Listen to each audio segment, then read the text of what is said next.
Hi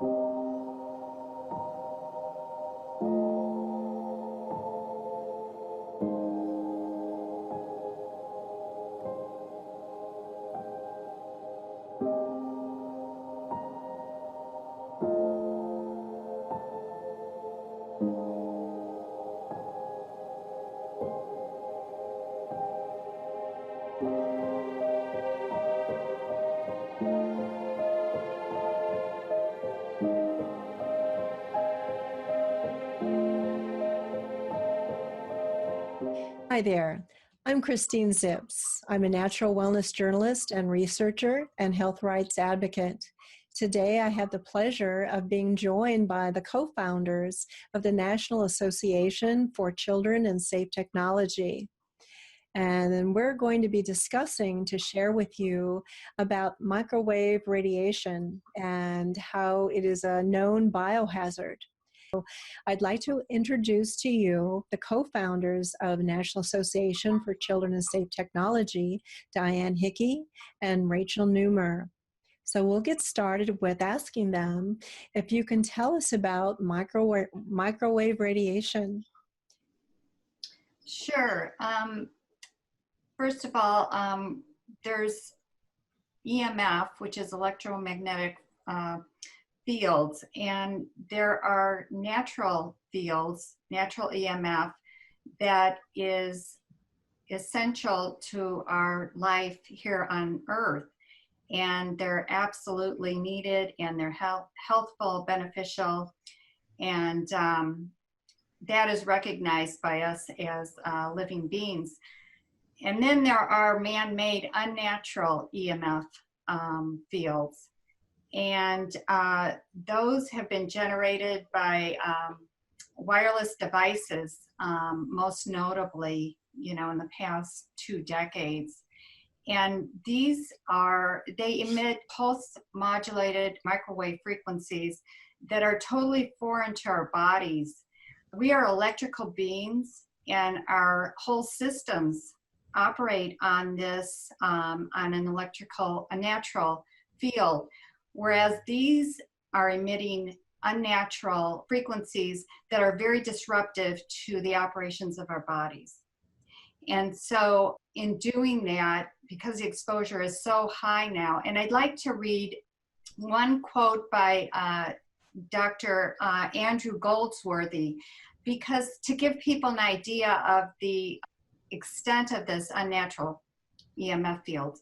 He says our present exposure to man-made microwaves is about 1 million billion billion.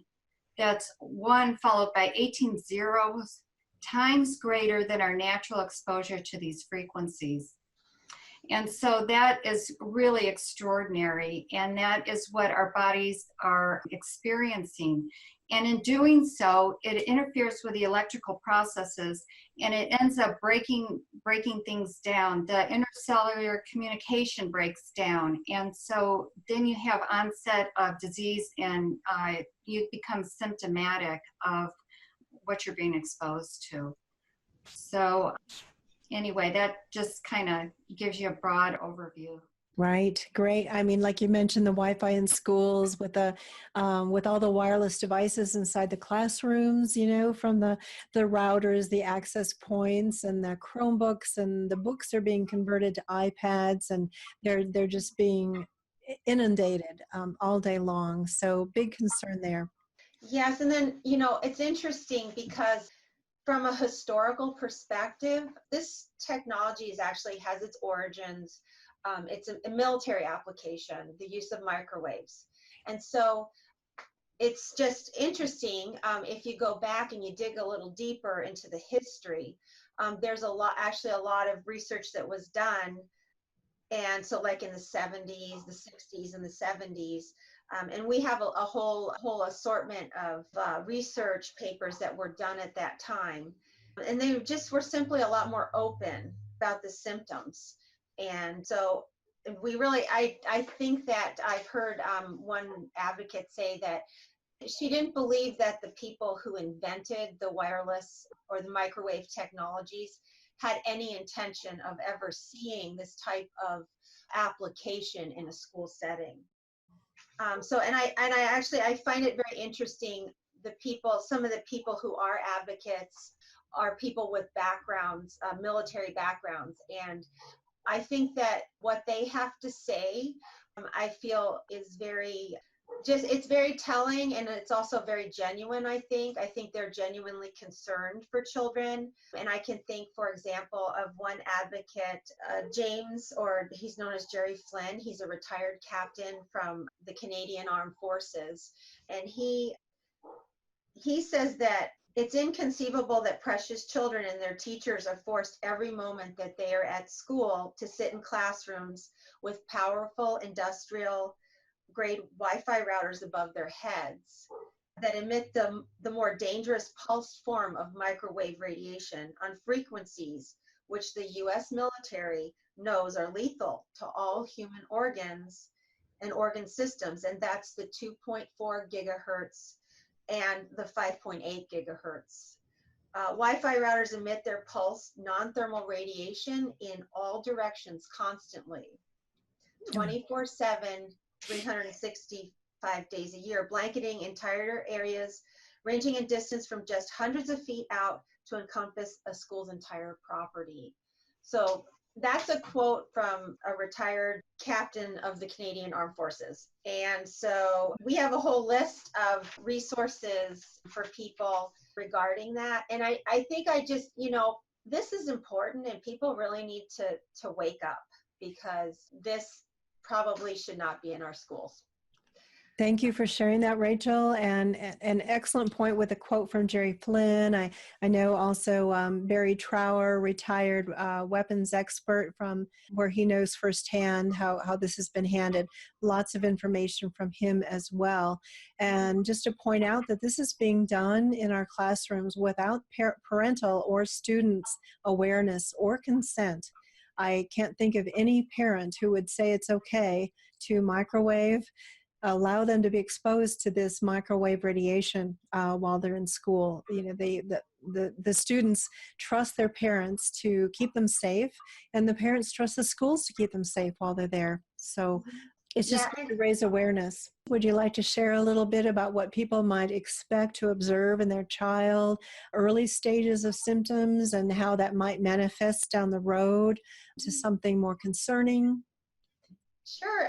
There's, quite a few symptoms that are associated with exposure, and different frequencies are known to cause different types of symptoms. But there's a set of symptoms that's considered microwave sickness, and these are, I'll just rattle off a few of them for you: depression, headaches, memory and concentration problems, fainting, fatiguing, speech errors, dizziness, anxiety, irregular heartbeat, rapid heart rate, blacking out, nausea, muscle tension, difficulty breathing, rapid dehydration, nosebleeds, light, sound, and tactile sensitivities, skin rashes. These are all very common symptoms that, that are considered like short-term exposure symptoms. So if you were to remove the person from the environment, the symptoms would dissipate depending on how long they were exposed.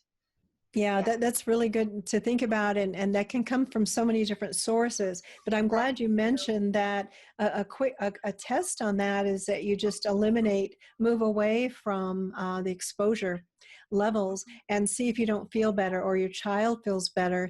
And I know a lot of parents report that their children, they might get a call from school to pick up their child, they're not feeling well, and they might feel kind of sickly during the week when they're going to school, but when they're home on the weekends, they feel much better. So we've talked about, some of the shorter term effects of the symptoms to this exposure. Do you have anything you might like to talk about of what this could grow into, kind of longer term, some of the more chronic or more serious conditions such as cancer or heart matters? Yeah, there's probably the two biggest health effects long term that we're very familiar with are the cancers and then autism. So with the cancers, you're looking at exposures, like if it's a concentrated exposure, like from an antenna, you see tumors, malignant tumors. And then if it's a full body exposure, you're looking at like blood cancers and leukemia. And so those are definitely on the rise in children, especially we're seeing that. And then the rise in autism, there's definitely a link, the exposures to the wireless and the rise in autism, which is very concerning. And then you have a whole gamut of other long-term effects, including immune, nervous system, reproductive system, and cardiovascular system effects. And you've got behavioral disorders. We were talking about the short-term symptom, the whole list, but a person gets to the point once they've been exposed so much, they can become electrosensitive. It's also known as like a full-blown microwave sickness, where you're so allergic to the microwaves that your symptoms are a lot stronger, and they're just there all the time. So, and that's on the rise. They're saying that we should be calling it microwave sickness because that's the old term for it. And the older documents call it microwave sickness, and today we're calling it electrohypersensitivity. So that's basically it. And not that that's it. I mean, those are big things that we're facing. Those are epidemics. Autism is an epidemic, and it's continues to rise. They're normalizing that, like, this is normal, that brain tumors are normal, that cancer's normal, which it really isn't. Diane and I, for example, have been working on this issue for years now. So we've seen a lot, we've heard a lot from different people. And just some realization that came to me very recently is that as we're, constantly exposing our children to Wi-Fi and other sources of microwave radiation, we're weakening their bodies, and we're predisposing them to other things such as injuries, concussions, and cardiac arrest, for example. A baby falling down on their own just because they fall down should not cause a concussion. If that's really true, it should never cause a concussion, but we are predisposing our children and weakening their bodies. Well, just that they there is an impact, but it doesn't take much and the child has a concussion. I mean, that's been my impression of these stories that I've been told. I'm like, well, like a parent would tell me, oh, my kid had a concussion. A little, we're talking about a 2-year-old. Oh, she got a concussion, and they had to take her to the hospital. I'm like, well, how did it happen? Right. Like, they fell down. They hit their head on the wall accidentally. It was just, they're wobbly. This happens all the time. But, traditionally, toddlers don't get concussions when they just fall down or knock their head on a table, So I think people have to understand that we are, weakening our body and causing, predisposing the children to disease and injury. Shall we talk about, I'm wondering, have you come across with your work when you're introducing this information to folks who are just having a little trouble believing, that there's the microwave radiation is a biohazard, and if someone is saying that they don't believe it, do you think like the condition of cognitive dissonance might be entering into the picture? I think there's a mixed bag of reactions really in the population, and it can run all the way from people taking the information that you're trying to hand out to people getting angry and yelling about it. Right. And so I think you can still expect that, although I feel that we are moving towards more of an awareness of what's going on and more opening of minds to get ready to accept or to start accept. And we're all at different stages of this. That's, what I found. So it's kind of like a moving picture. As far as NACST is concerned, we've been in existence, I think, for 5 years probably. And yes, so we just keep putting it out there as we can. But I do think that there is, an awakening going on the other side. But if you were to look at the psychology, say you're a parent and you're given this information, start to look at it, and then you consider, okay, so what this is saying is that, my child's reproductive health may be affected. My child may be developing electrosensitivity to this. My child may be, or I see my child has nosebleeds, or I see my child is getting nauseated or headaches at school, that kind of thing. Okay, so the parent works and, driving their kid to school every day, if they accept that, you really can't accept that. How can I drop my child off to school and then go on to work as if, that information doesn't exist?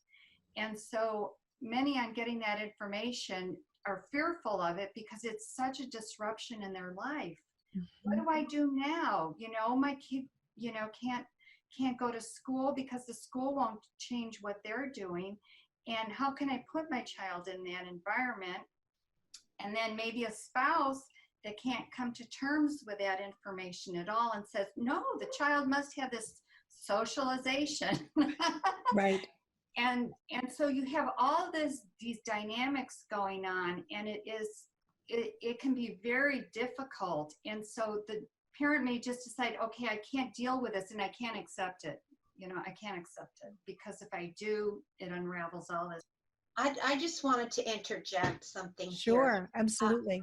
Yeah, as you guys were talking, and I hadn't thought of this. I mean, I've thought of it at other times, but the one of the big reasons that I think we see a lot of denial in people that we talk to is addiction. I think a lot of people, parents, teachers, children are, they're addicted to their smart devices. And Absolutely. so it makes it very difficult to ask people to understand what we're trying to say and how important this is, because the majority of people are addicted, and there's so much information out there in the mainstream that tells us that these devices are highly addictive. So Absolutely. we're up against that as well. I'm glad you brought that up. Yeah, and one of the things that I have found through a lot of hard knocks, getting out there and talking to people, is I find just trying to look people in the eyes and talk to them, person to person, I think has so much impact versus getting on social media and talking to people. I mean, that can be very effective as well. But I just feel, based off my experiences, that talking to people directly has a great impact. And you can tell there's a lot of people out there, they know there's something not quite right, but they don't quite understand what it is. And so it helps me to keep going as an advocate when somebody looks me in the eyes and says, thank you for what you're doing. It helps me to carry on, because it's not easy. It's not easy to go out there. Oftentimes, Diane and I laugh about this. We say, we hear crickets because we will say something and nobody responds. But we just think this is so darn important, and it really is, quite honestly. What else is there for a mom but her children? I mean, our kids mean everything to us. Absolutely. I'm so glad you brought up that point about addiction.